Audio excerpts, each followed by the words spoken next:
It begins in the quiet hours, when the world is hushed and the darkness seems to press against the windows.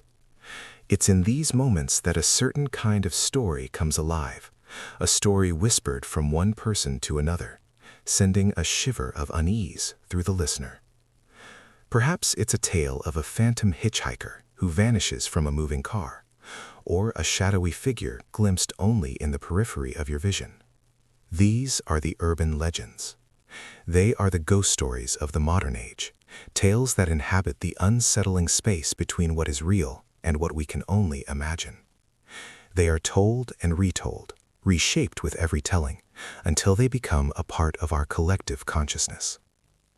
These stories know no borders, from the sprawling metropolises of the United States to the most remote villages in Japan.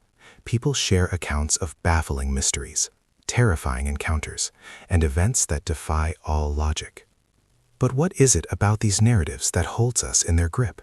Why do we gather around campfires to share them, click on them in the dead of night, and pass them down as warnings to the next generation? At their very core, urban legends are designed to exploit our deepest fears and our most primal curiosities. They are crafted with just enough detail, just enough plausibility to make us ask that unsettling question, could this happen to me? Consider the timeless legend of The Hook, a story that has haunted lonely back roads since the 1950s. It tells of a young couple, parked in a secluded lover's lane, listening to a radio report about an escaped killer with a hook for a hand. Frightened, they speed away. It's only when they arrive home that they make a horrifying discovery: a bloody hook dangling from the passenger door handle. The story is simple, yet its power is immense. It preys on our fear of vulnerability, of the darkness, and of the unknown dangers that lurk just beyond the thin barrier of our awareness. But urban legends are more than mere entertainment. They are cautionary tales, modern-day fables that warn us of the consequences of reckless behavior or the hidden dangers of trusting a stranger. In Singapore, the story of the Pontianak, the vengeful spirit of a woman who died in childbirth, is often told to discourage late-night wandering on lonely roads. In Mexico, generations of children have been warned by the tale of La Llorona, the weeping woman who searches eternally for the children she drowned, a story meant to keep them far from the water's edge after dark. Each legend is uniquely tailored to local culture and anxieties, yet the architecture of the fear is universal: a gripping story, a palpable threat, and a lesson etched in terror. What is truly remarkable is how these legends adapt, evolving with the world around them. In our digital age, a new kind of folklore has emerged. Stories like the Slender Man, a spectral, unnaturally tall figure in a black suit, said to stalk and abduct children, were born not in whispers, but in pixels. They spread like wildfire across internet forums and social media, infecting the minds of millions in a matter of hours. These modern myths are shaped by a collective online imagination, yet they echo the same ancient themes as their predecessors: the dread of the unknown, the insidious power of suggestion, and the chilling thrill of a story that might, just might, be true. In every culture, in every era, these legends thrive because they connect us. They bridge generations and continents through a shared language of fear and through the timeless, irresistible pleasure of a good scare. They remind us that even in our age of science and reason, the shadows still hold secrets, and we can't help but lean in, desperate to hear what happens next. To understand the chilling power of these legends, we must journey back to a time when the line between fact and folklore was blurred, and fear was a tangible, living thing. The origins of our most terrifying nightmares are not found in a single event, but woven from a dark tapestry of historical anxiety, cultural superstition, and real-world horrors that have haunted humanity for centuries. The earliest echoes of these fears can be heard in the dense forests and isolated villages of Eastern Europe during the late Middle Ages. This was a world lit by fire and ruled by fear, a time of plague, famine, and sudden, inexplicable death. In the absence of science, people sought answers in the supernatural. They needed an explanation for a sudden illness that wiped out a family, or for livestock found dead in the fields, mysteriously drained of blood. And so they turned to stories that filled the terrifying void of the unknown with something even more terrifying: a monster. One of the first documented accounts emerged from the region of modern-day Serbia. In the year 1725, an Austrian official recorded the strange case of a man named Petar Blagojevic. Following his death, a wave of inexplicable fatalities swept through his village. Terrified locals claimed they had seen Blagojevic himself, risen from the grave, wandering the village at night and visiting his family to demand food. When authorities finally exhumed his body, they found it disturbingly preserved with fresh blood on his lips, a grotesque parody of life. Gripped by a primal terror, the villagers did the only thing they could think of. They drove a wooden stake through his heart, an act that would become forever iconic in the lore of the undead. This was not an isolated incident. Similar reports began to surface across the Balkans, spreading into Hungary, Greece, and Poland. The very word vampire entered the Western European languages during this period, carried on the sensational pages of newspapers and in official military reports. These accounts often described exhumed corpses that appeared bloated, with hair and nails that seemed to have grown, and bloodstains around their mouths. We now understand these as the natural, if unsettling, processes of decomposition. But at the time, they were seen as undeniable proof of a supernatural predator feasting on the living. These beliefs were not always dismissed by the authorities. In fact, religious and legal institutions sometimes gave them credibility. In some communities, entire villages would participate in elaborate anti-vampire rituals. The dead were disinterred, garlic and holy water were brandished, and gruesome ceremonies were performed to ensure the dead remained dead. With every retelling, with every ritual, the legend grew stronger, reinforced by collective fear and the desperate human need to impose order on a chaotic and frightening world. But the legend did not remain confined to remote villages. As these stories spread across Europe in the 18th century, they captured the imagination of the educated elite, of writers, poets, and philosophers. The vampire transformed from a crude, shambling corpse into a symbol of forbidden desire, of societal decay, and of the profound mysteries of life and death. It was no longer just a monster lurking in the shadows of a village. It was a nightmare that had seeped into the collective consciousness of a continent, a legend born from fear and forever nurtured by the darkness that lies at the very edge of our understanding. But what makes these tales so potent? The answer isn't just in the story itself. It's written in our own biology. Fear is not merely an emotion. It is a full-body primal experience, hardwired into our DNA for a single purpose: survival. But what is truly happening, moment by moment, when that cold grip of fear takes hold? Imagine you hear a sound in the darkness, an unexpected footstep, a floorboard creaking upstairs. That instant jolt, that split-second, heart-stopping reaction, is where the story of fear begins. It starts deep inside your brain, in a small, almond-shaped cluster of neurons called the amygdala. The amygdala is the brain's ancient alarm system, constantly scanning for threats. When it detects something alarming, it sounds a silent siren, long before your conscious mind has even had a chance to process what is happening. This alarm signal flashes through your brain to the hypothalamus, which acts as the body's command center. The hypothalamus immediately activates the autonomic nervous system, which in moments of fear unleashes its sympathetic branch. This triggers a cascade of chemical reactions, flooding your body with adrenaline and other stress hormones. Your heart begins to hammer in your chest, pumping blood to your muscles. Your breathing becomes rapid and shallow, pulling in more oxygen. Your pupils dilate, allowing more light to enter, sharpening your vision for any sign of danger. Even your skin reacts, erupting in goosebumps, a vestigial reflex from our ancient ancestors whose hair would stand on end to make them appear larger and more threatening to predators. All of these physical changes are preparing your body for what is famously known as the fight or flight response. But there is a third, equally primal reaction. Sometimes, when a threat feels utterly overwhelming, the brain chooses to freeze.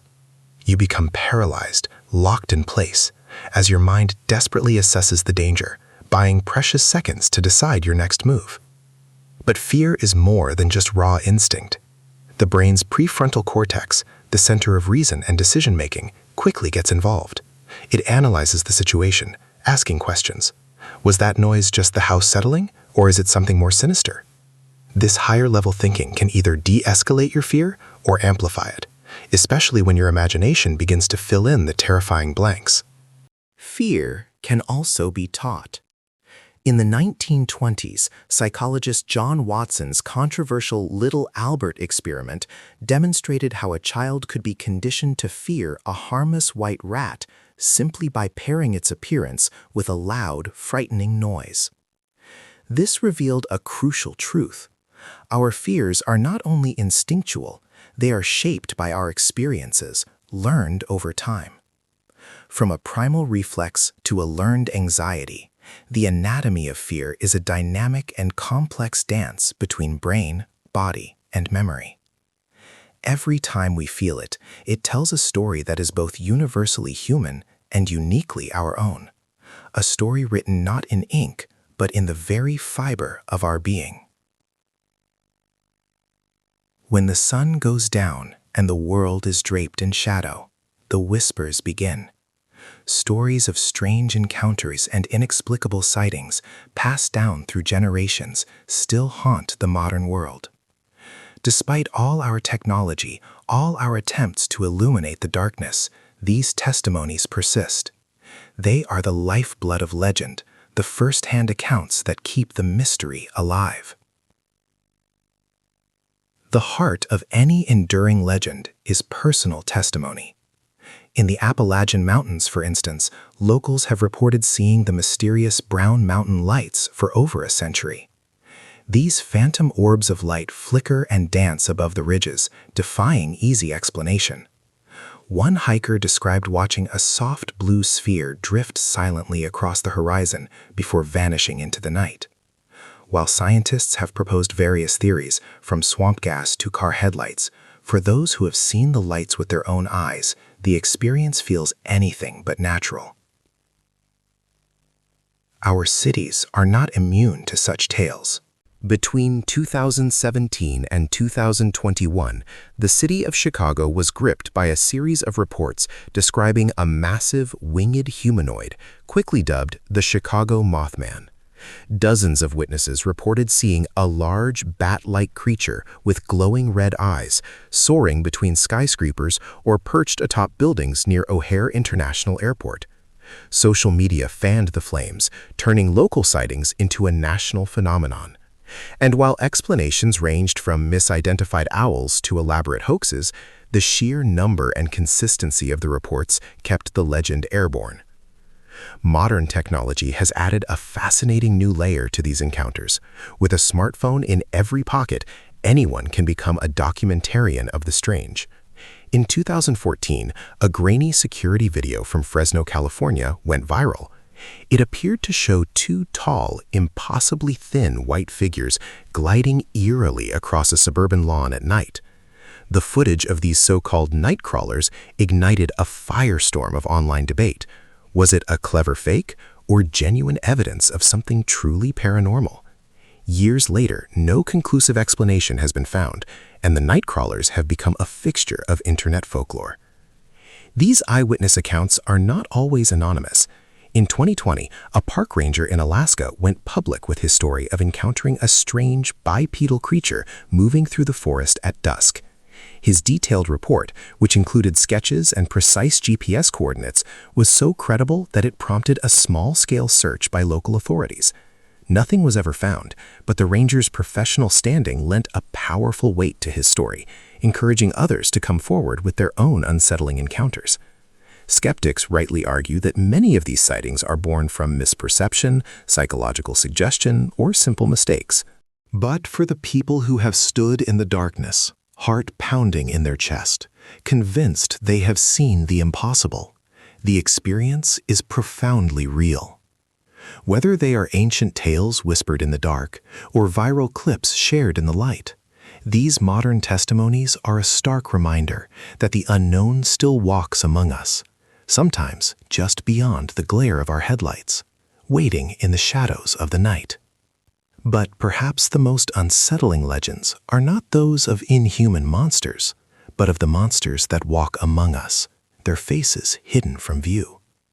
There is a unique and powerful psychology at play when a figure dons a mask. It weaves together our deepest fears of the unknown with a dark fascination for what lies beneath. To understand these legends, we must look beyond the mask itself and into the human mind. At its most fundamental level, a mask is a tool of transformation. Psychologists refer to this as the de-individuation effect. When a person covers their face, they often feel liberated from the constraints of their own identity, and with it, the rules of society. The mask grants them a strange permission to act in ways they never would otherwise. Think of the hero, Batman. The mask allows the man, Bruce Wayne, to become a symbol, an avenger who operates outside the law. But this transformation can be far more sinister. Consider the chilling, blank face of Michael Myers. His emotionless mask strips away all humanity, turning him into a relentless, unknowable force of nature. It is this anonymity that makes him so terrifying. The power of the mask is not just in what it does for the wearer, but in the profound effect it has on the viewer. Our brains are hardwired to read faces, to search for expressions that signal intent, emotion, and familiarity. When a mask conceals those crucial cues, it creates a deep sense of unease. This psychological discomfort is why masked figures in folklore and fiction, from the Phantom of the Opera to the modern-day Guy Fawkes mask, are so unsettling, yet so magnetic. They exist in a space between the human and the inhuman, and our minds struggle to categorize what we are seeing. Masks also symbolize duality. They allow a character to exist in two worlds at once, the ordinary and the extraordinary. Zorro, by day, is the mild-mannered nobleman Don Diego de la Vega, but by night, behind the simple black mask, he becomes a swashbuckling champion of the oppressed. This dual nature resonates with us because it reflects our own hidden selves, the secret thoughts, desires, and potentials we keep locked away. Ultimately, masked legends become vessels for our collective hopes and fears. In times of social upheaval, a masked figure can become a powerful symbol. The mask is a blank canvas onto which an entire society can project its anxieties about chaos or its aspirations for justice. It can represent rebellion, vengeance, order, or anarchy, all depending on who wears it and why. The psychology of the mask reveals why these legends hold such sway over our imagination. It is never just a disguise. It is a powerful psychological trigger, one that forces us to confront our ideas about identity, morality, and the thin veil that separates the person from the monster. Legends never truly die. They simply change their shape, finding new life in the art, the music, and the conversations of each new generation. Their legacy is not a static monument to the past, but a living, breathing influence that continues to shape our culture in countless ways. Consider their enduring presence in film and television. The chilling whispers of urban legends echo in the darkened theaters of modern horror. Their archetypes, the relentless slasher, the vengeful spirit, the creature from the unknown, have become foundational elements of cinematic language. Directors pay homage to these classic tales in everything from blockbuster thrillers to indie horror films, using their familiar structures to tap into our shared primal fears. The very grammar of a scary movie, the jump scare, the final girl, the monster in the closet, is a dialect born from these foundational stories. This influence bleeds into our music as well. Artists across every genre have woven the imagery and themes of these legends into their lyrics, their album art, and their stage personas. A song might invoke the specter of La Llorona to explore themes of loss and grief, or use the metaphor of a vampire to sing about a toxic relationship. These legends have become a cultural shorthand, a rich vocabulary of symbols used to express our deepest anxieties and desires. Literature and art have kept these stories alive in vivid new forms. Graphic novels reimagine ancient folklore for a modern audience, while contemporary artists use the imagery of legends to create powerful works that comment on society, politics, and the human condition. In cities across the world, you might see the ghostly image of a local legend spray-painted on a brick wall, a silent, modern testament to a story that refuses to be forgotten. Perhaps most profoundly, the legacy of these legends is embedded in our social fabric. They function as modern fables, shaping our behaviors and reinforcing our community values. The story of the hook-handed man isn't just a scary tale, it's a warning about the dangers of isolation. The legend of poisoned Halloween candy, though largely baseless, reflects a real and persistent anxiety about the safety of our children. These stories, whether true or not, reveal what we value, what we fear, and how we try to make sense of a dangerous world. Even in our hyper-connected digital age, the legend continues to thrive. It spreads through memes, viral videos, and late-night Reddit threads. New generations discover these stories not around a campfire, but through the cold glow of a screen. This constant cycle of reinvention ensures that their influence is not just preserved, it is amplified, adapted, and reborn with every share, every comment, every telling. The enduring impact of these legends is, in many ways, immeasurable. They are more than just stories. They are a mirror, reflecting our timeless fears and our unending fascination with the darkness that waits just beyond the light. They remind us that some stories are so powerful, they never really end.